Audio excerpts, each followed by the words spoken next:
trazer aqui para vocês um problema de negócio. Como eu foquei, a gente precisa da definição de um problema de negócio para que a gente possa passar por todo esse pipeline para poder agregar algum valor, né? Então, qual que é o problema de negócio que eu escolhi? Um problema de classificação, onde a gente vai prever a ocorrência ou não de diabetes, né? Então, um pouquinho do material de referência, né? Aqui tem um relatório global sobre diabetes em 2016 da OMS. Ele fala um pouco sobre a diabetes, sobre o que é a diabetes, né? Quais são os tipos, enfim, um material bastante completo e rico, né? sobre essa enfermidade, né? O quanto ela vem crescendo, quais são as suas complicações, o quanto que ela impacta na vida das pessoas, né? E, de certa forma, a gente consegue aliar a tecnologia para poder auxiliar, inclusive, o diagnóstico cedo da diabetes, o diagnóstico precoce da diabetes, para que ela não evolua de uma certa forma, que a pessoa venha a ter problemas como cegueira, insuficiência renal. Então, é possível de se aliar a tecnologia com esse objetivo. Então, eu escolhi esse problema de negócio, né?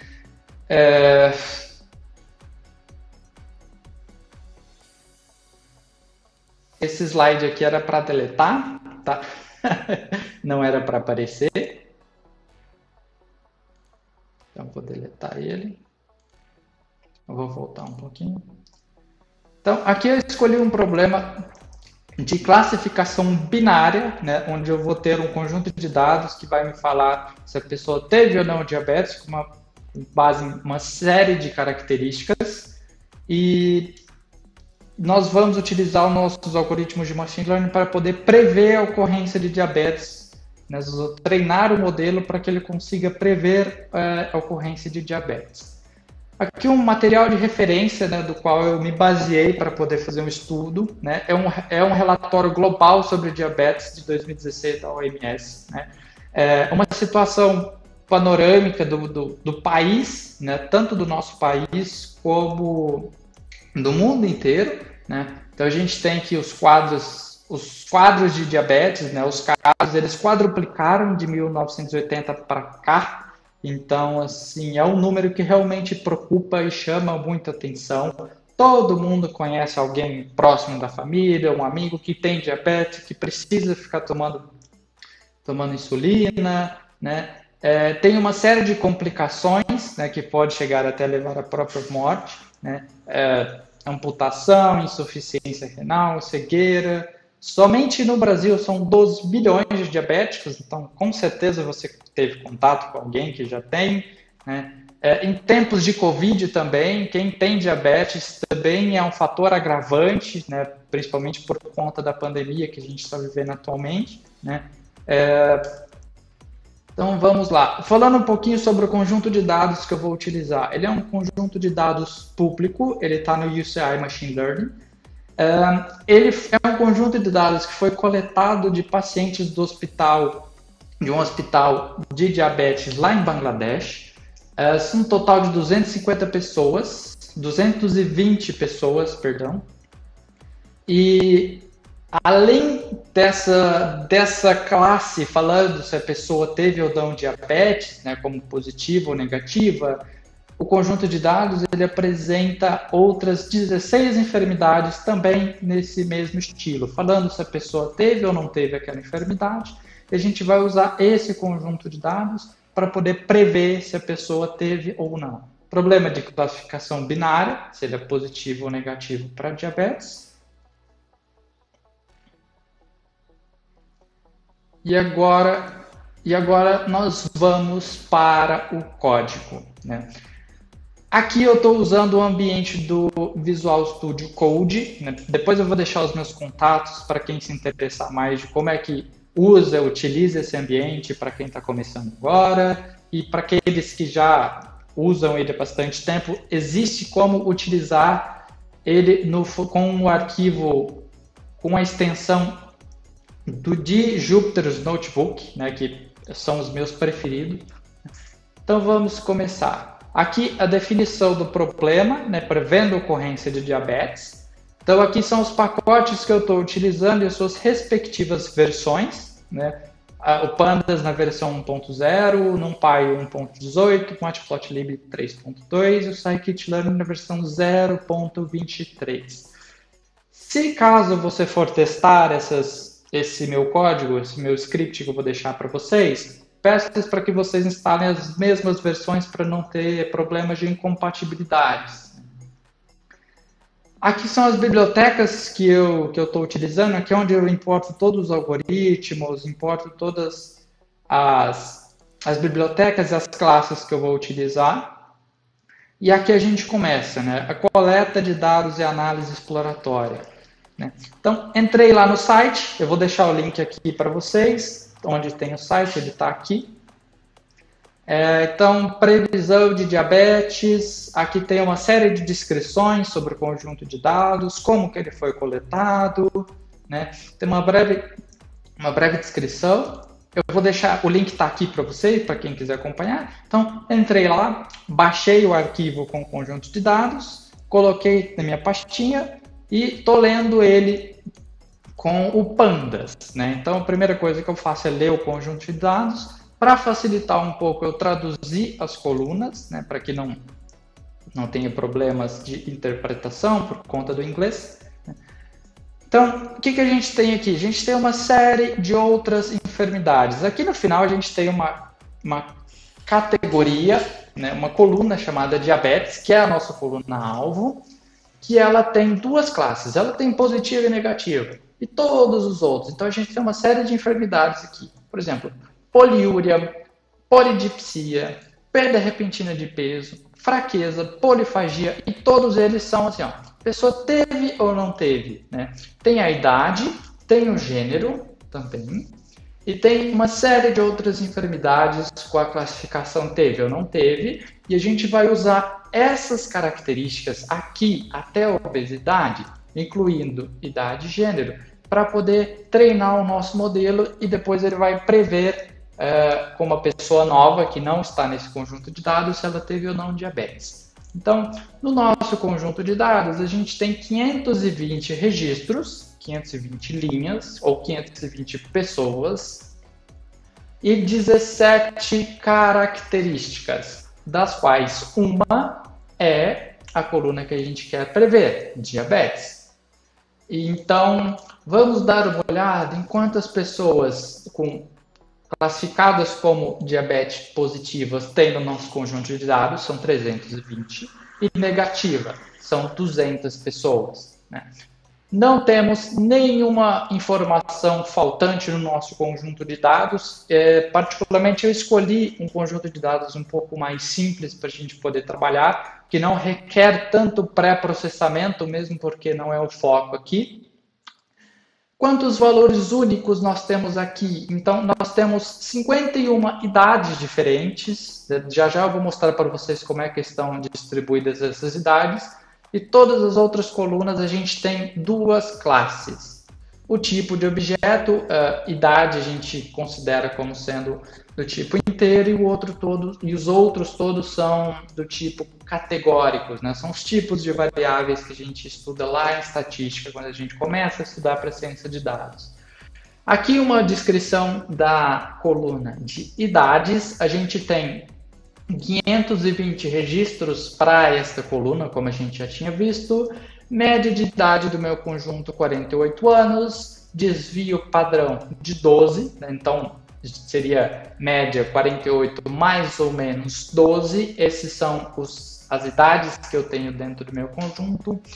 Mínimo da idade que eu tenho aqui é 16 e máximo é 90. Não fiz nenhum tipo de pré-processamento, é só para a gente se certificar a qualidade dos nossos dados, né? É extremamente importante isso. Vejo muitas pessoas negligenciando essa etapa, né, fazendo cálculos com variáveis que não representam de fato a realidade, acontece, né? Por isso que eu só me certifiquei de que essa variabilidade ela estava ok. Aqui já começa um pouco do pré-processamento que é necessário para que a gente entregue esses dados para os nossos algoritmos de machine learning.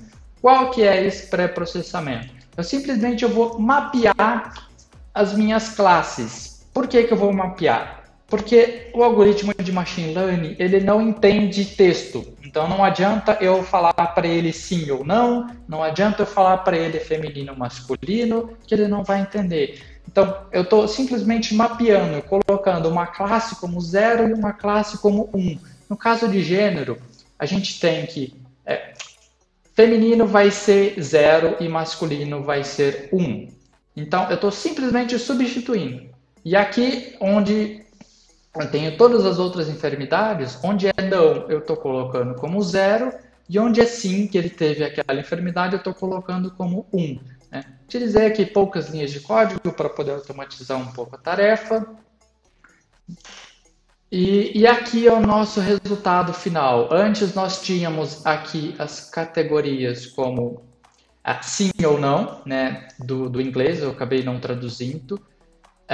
Temos aqui a coluna de gênero e no final eu tenho esse resultado aqui. Não mexi na variável idade, ela permaneceu como estava, porque idade já é um número, simplesmente fiz o mapeamento das categorias. Inclusive a própria coluna diabetes também, que vai ser a nossa coluna-alvo. Né? Vou checar os tipos para ver se a transformação foi feita, todos estão como inteiro, tudo certo.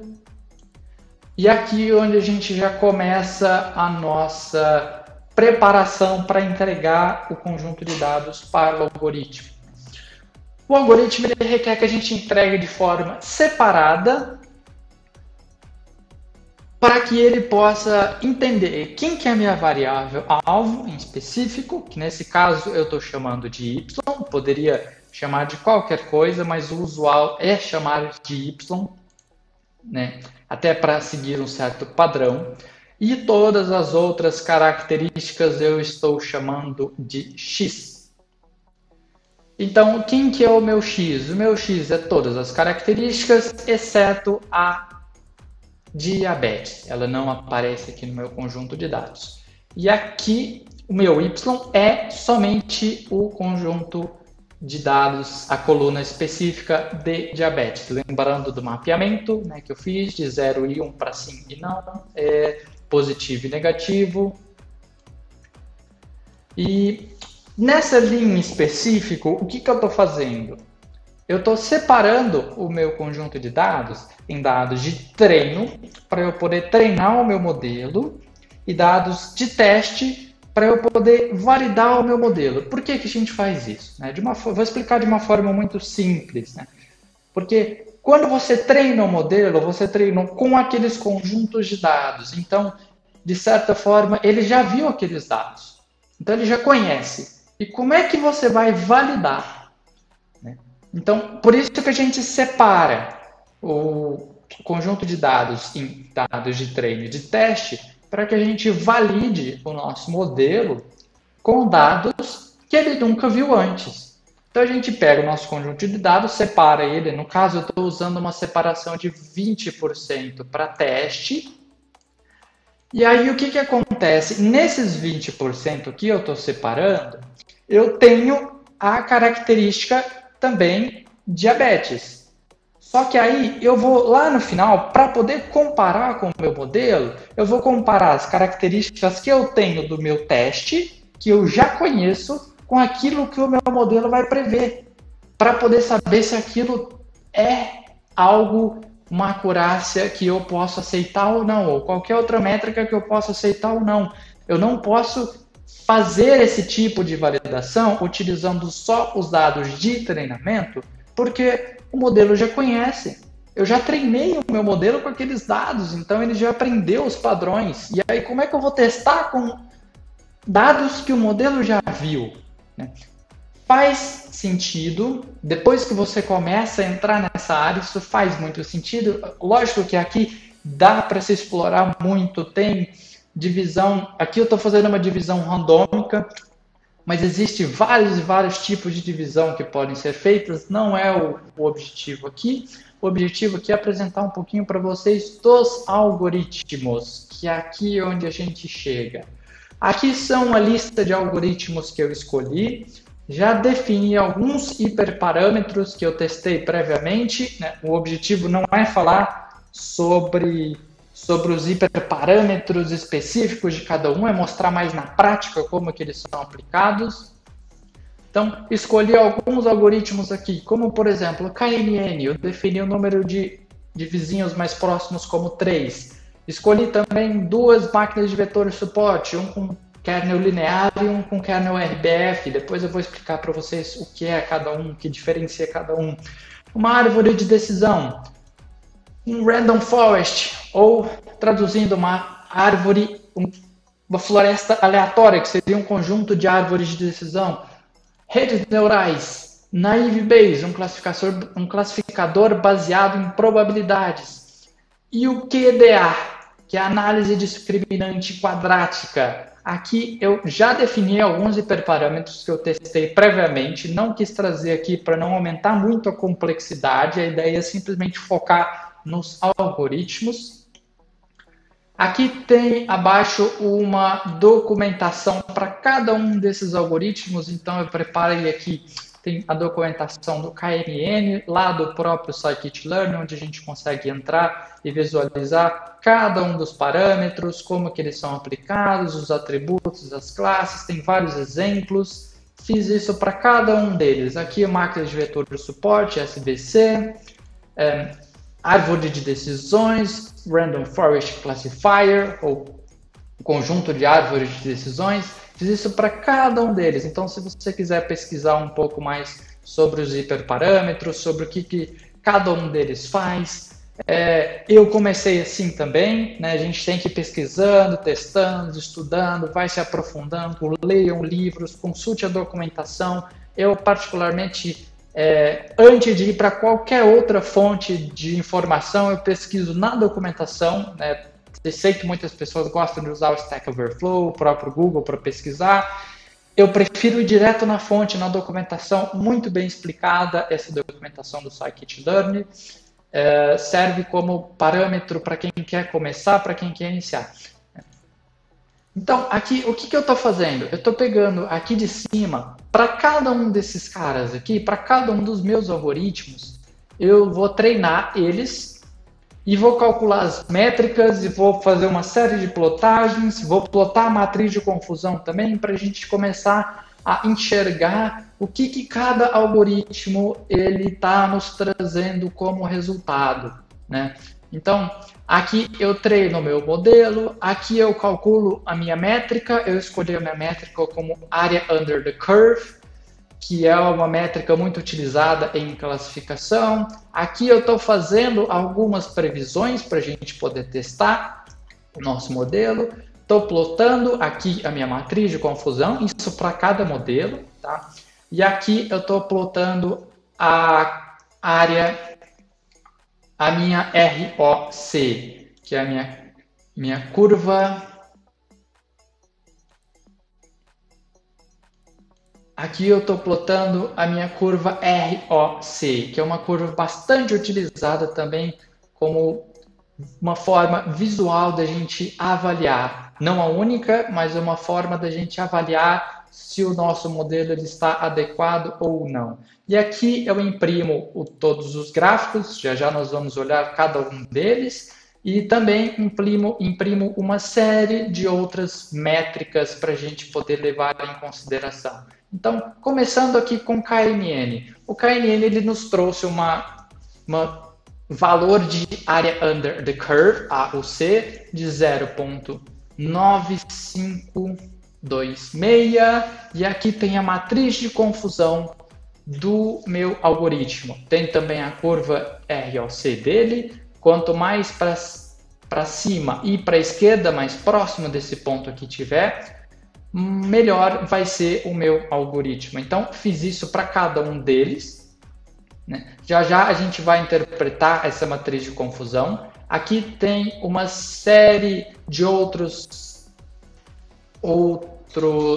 métricas que a gente utiliza em classificação também, né? Já eu vou explicar também cada uma delas, mas eu vou passar rapidamente aqui. Então, temos aqui o SVM linear, Infelizmente, o SVM linear ele não tem como fazer a previsão das probabilidades, então eu não conseguiria plotar a curva ROC dele.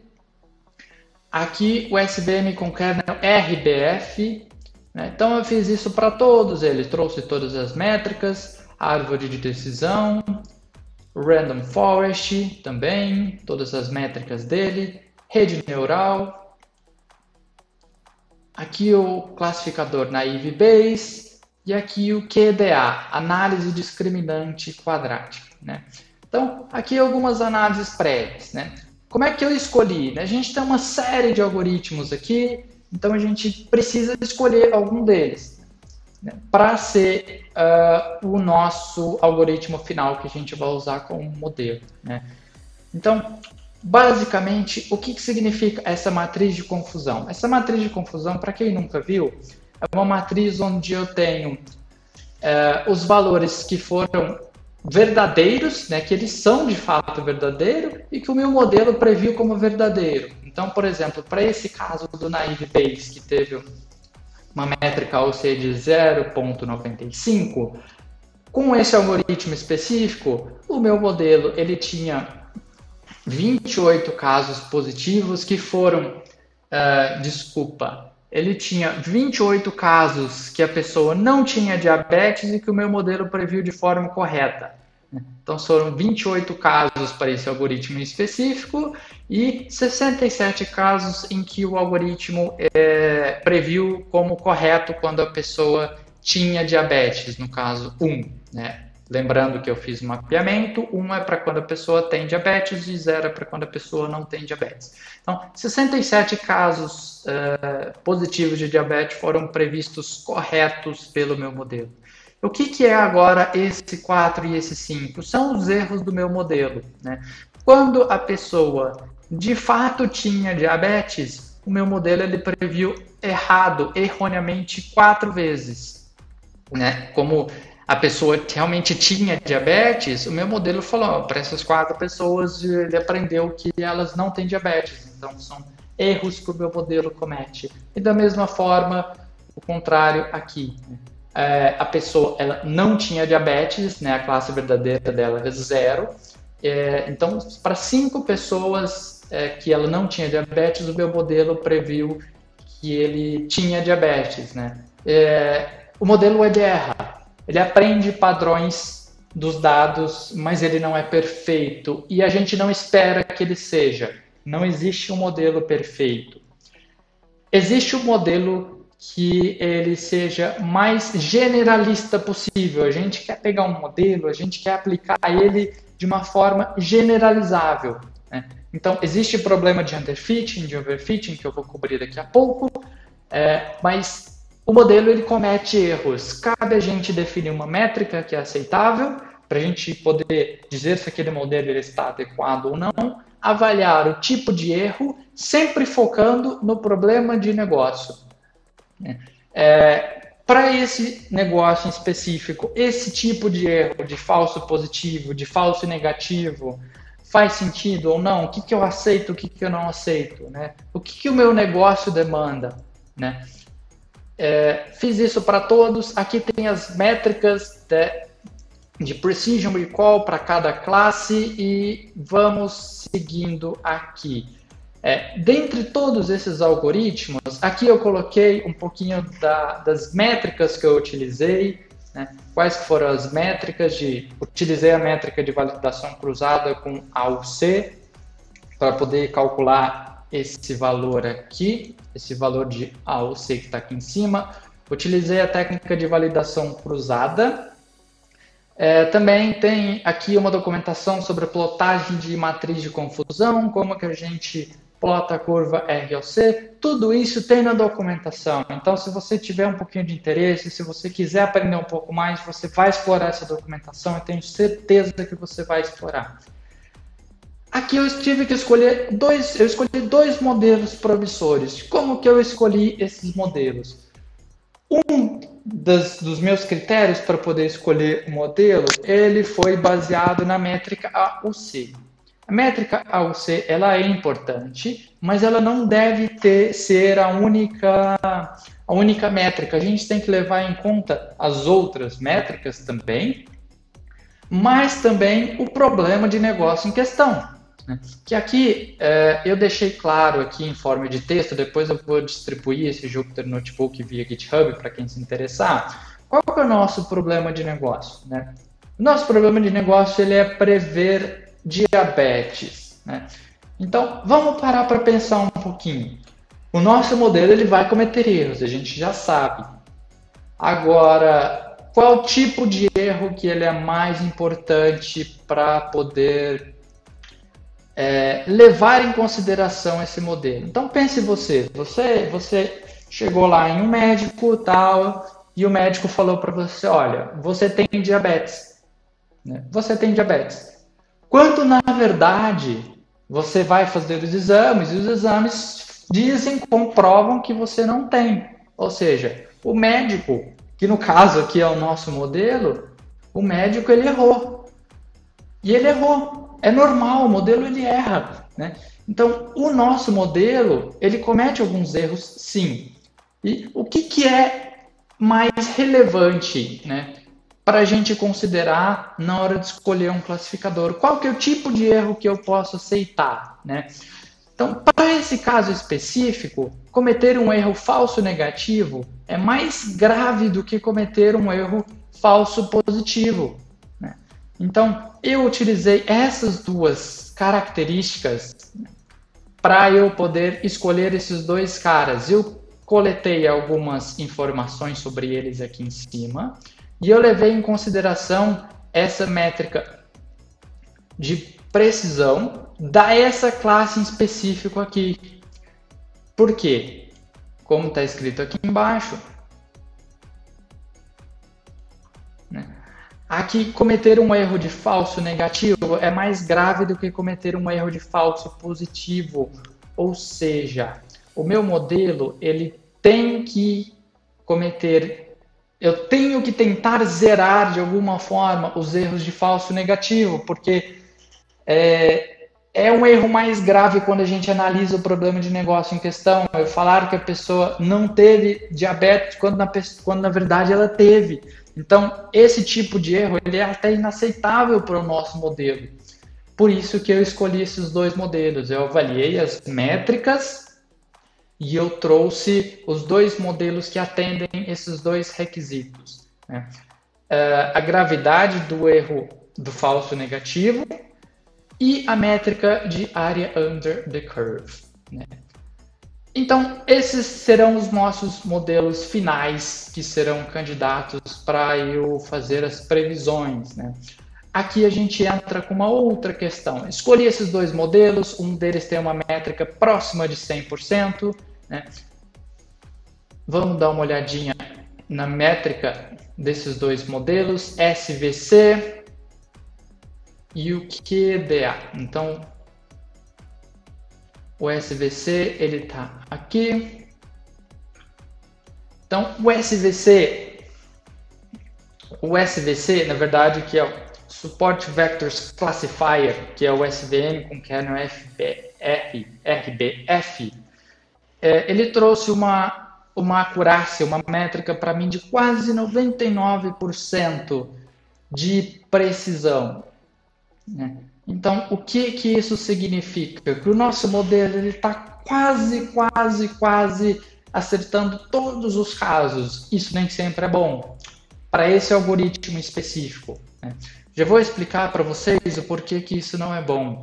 Se a gente descer um pouco aqui, esse foi o último algoritmo que eu escolhi. O último não, o segundo algoritmo que eu escolhi.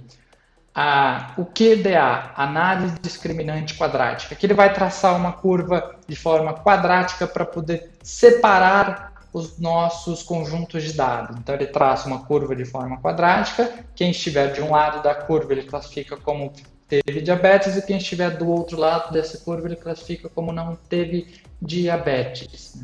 Então, basicamente, a minha escolha foi baseada nesse cara aqui, na métrica A ou C, e também eu quis escolher dois algoritmos que me trouxessem o valor zero ou próximo de zero para esse cara aqui, que é o erro mais grave que o modelo pode cometer, onde a pessoa tinha diabetes, o meu modelo falou que não teve. Né? Então as pessoas esquecem de analisar o componente de negócio na hora de escolher um algoritmo. Né? Então, assim, entre escolher esse tipo de erro e escolher esse tipo, eu escolhi zerar esse cara aqui. Meu modelo ele tem que trazer um valor quase próximo de zero para esses casos de falso positivo, que é mais grave, e um valor aceitável para esse outro cara aqui, que é o falso negativo. Né? Então, foi essa a forma como eu escolhi os dois algoritmos. Esses são os meus dois algoritmos finais, então, como eu havia comentado, e agora a gente vai aprofundar um pouquinho neles para ver como que a gente vai escolher o meu modelo final. Aqui tem uma função que eu peguei do próprio scikit-learn. A gente pode, obviamente, a gente trabalha no mundo de código aberto, então posso entrar lá no scikit-learn, tem várias funções lá que eu posso utilizar, inclusive vou até mostrar para vocês aqui. Coletei essa função daqui, dessa página, fiz umas pequenas adaptações nela para eu poder usar. Então, o que essa função faz? Ela vai me plotar uma curva que é o seguinte. Essa curva é aquilo que eu havia falado quando eu estava mencionando sobre separar em dados de treino e de teste. Né? O que significa separar em dados de treino e de teste? Significa o seguinte, eu vou treinar o meu modelo com um conjunto de dados e eu vou testar com um conjunto que eu não treinei. Faz sentido quando você começa a estudar ciência de dados. E o que a gente tem aqui? Que o nosso conjunto de dados, essa linha vermelha, seria o meu conjunto de dados de treino. Então, para o conjunto de dados de treino, meu modelo não errou nada, praticamente nada. Ele trouxe uma acurácia aqui, uma métrica de 100%. Mas e quando a gente entregar para o nosso modelo dados que ele nunca viu? Será que ele vai ter essa mesma acurácia? Normalmente não. E essa característica de quando você entrega um dado novo, que o modelo nunca viu, que ele não foi treinado, essa diferença entre as acurácias de treino e de teste é o que a gente chama de ou underfitting ou overfitting. Overfitting significa que o meu modelo ele aprendeu demais sobre os treinos, sobre os dados de treino. Então ele praticamente decorou aqueles padrões.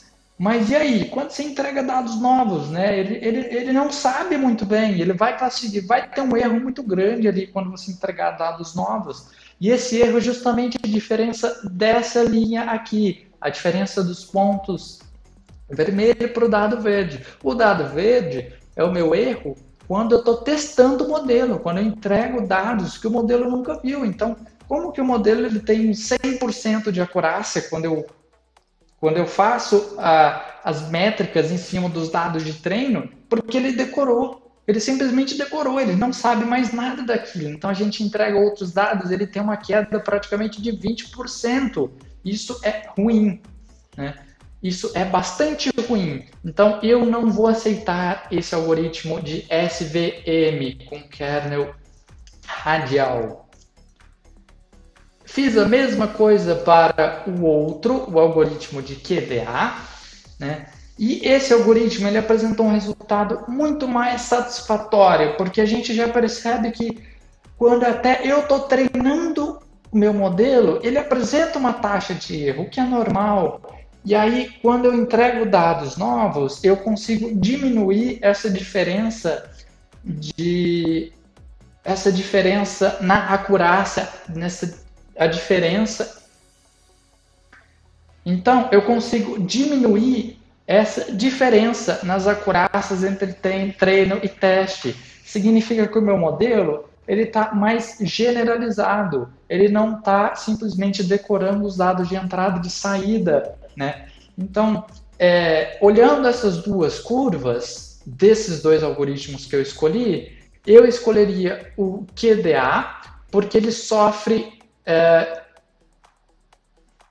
Então, olhando para essas duas curvas, eu escolhi o QDA, que é esse algoritmo, o análise discriminante quadrática, porque aqui, esse algoritmo de SVM, claramente ele sofre de overfitting. Ele está decorando os dados de treino, então ele não serve para nada. Basicamente, ele serve para... Esse algoritmo SVM, ele está decorando os dados de treino.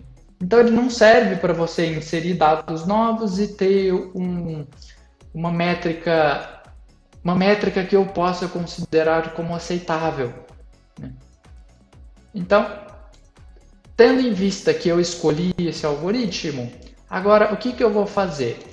Vou treinar esse modelo novamente, na verdade eu já treinei ele aqui em cima, né? Treinei ele novamente, modelo, e agora o que eu vou fazer? Eu vou fazer previsões, né? Então, aqui eu setei uma nova pessoa, né? Então, inseri características, aquelas mesmas características que eu tinha, né? Idade, gênero, poliúria, polidipsia, perda repentina de peso. Então, inseri várias características para uma pessoa nova, né? Fiz todo o mesmo pré-processamento que eu fiz para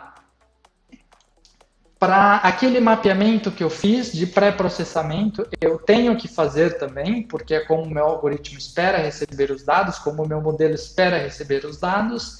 E aqui eu fiz a previsão. Então, quando eu passar essa nova pessoa para o meu modelo, ele vai falar, olha, essa nova pessoa, provavelmente ela vai ter diabetes, ela vai desenvolver diabetes, né? Mas como que o meu modelo sabe, né?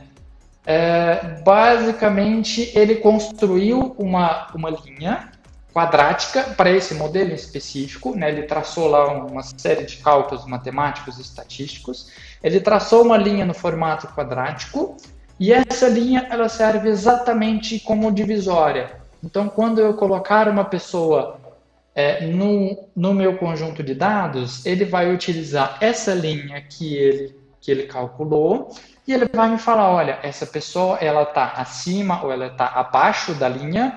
Então, baseado nisso, eu vou te falar, essa pessoa ela tem diabetes ou ela não tem diabetes. E qual que é a acurácia disso?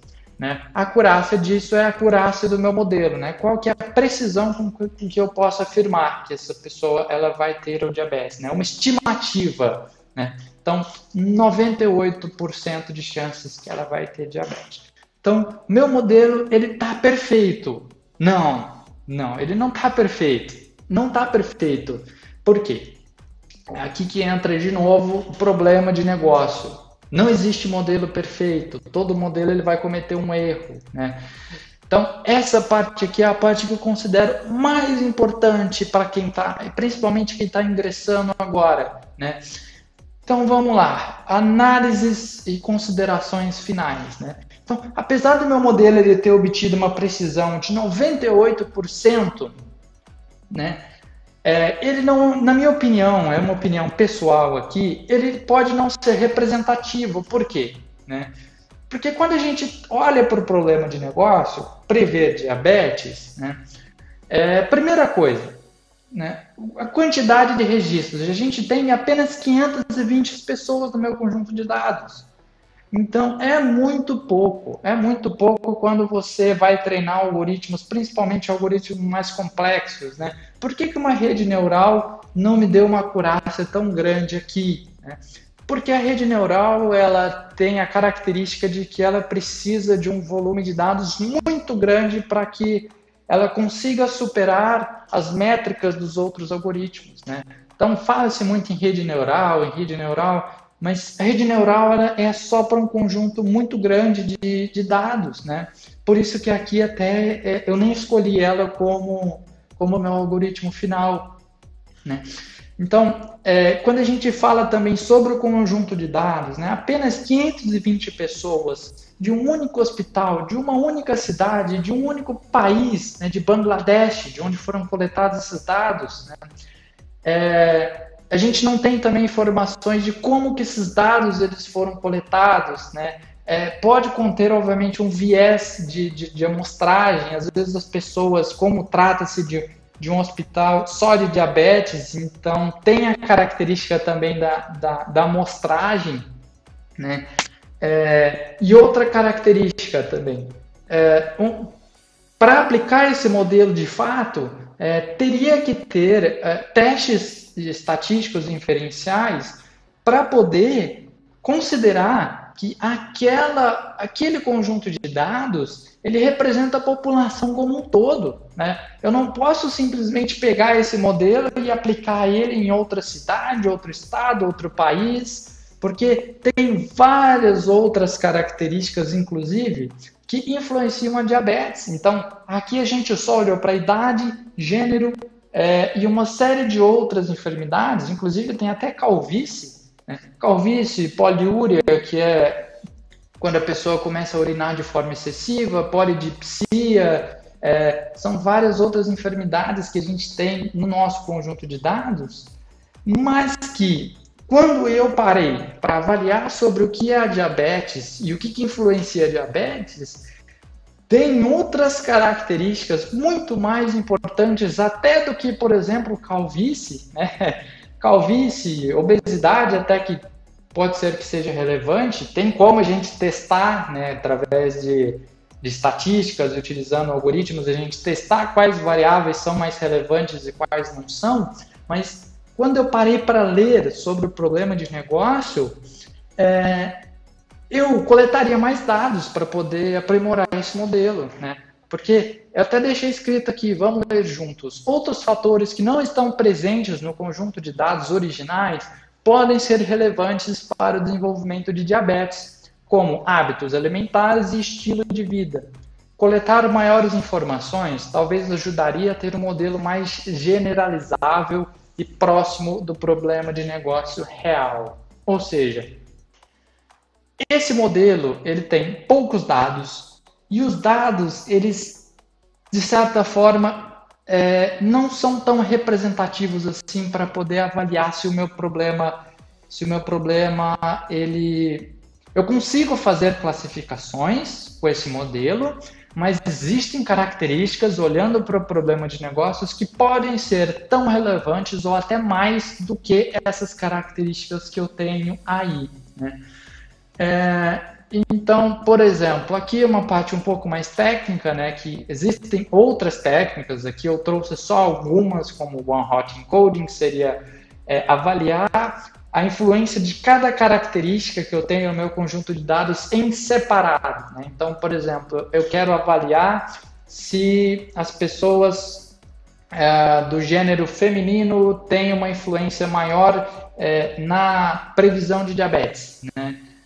Então, tem como fazer essa análise. E outra coisa também que eu não trouxe aqui, né, que não está escrito, é a questão das faixas de idades. A gente viu lá em cima que a idade mínima é 16 anos e a máxima é 90. Então, se eu trouxer, por exemplo, uma pessoa com 5 anos, para esse meu modelo prever, ele vai prever com uma certa acurácia até que bastante elevada, mas e aí? Eu não treinei o meu modelo com aquela idade, ele nunca viu uma idade de 5 anos, então como é que eu posso falar que aquela previsão com acurácia de 98%, entende que existem outras coisas para a gente se avaliar, não só as acurácias do modelo, né? E como que eu descobri de tudo isso daqui, né? Lendo, aqui entra a parte de problema de negócio, né? Deixei para vocês também o link sobre o Global Report on Diabetes da Organização Mundial da Saúde. Então, para quem quiser dar uma olhadinha aqui, bastante interessante, tem muito material para você se estudar e interar sobre o tema de diabetes em específico, né? Também tem o site do próprio Ministério da Saúde do Brasil, né, onde tem várias informações sobre o que é diabetes, os tipos, né, enfim, várias informações para vocês se interarem e chegarem a essa conclusão. Eu acho que os cientistas de dados eles têm que ter uma visão de negócio Não que eles têm que dominar tudo, mas eles têm que estudar um mínimo para poder entender do problema que eles estão resolvendo, né? E basicamente a gente encerra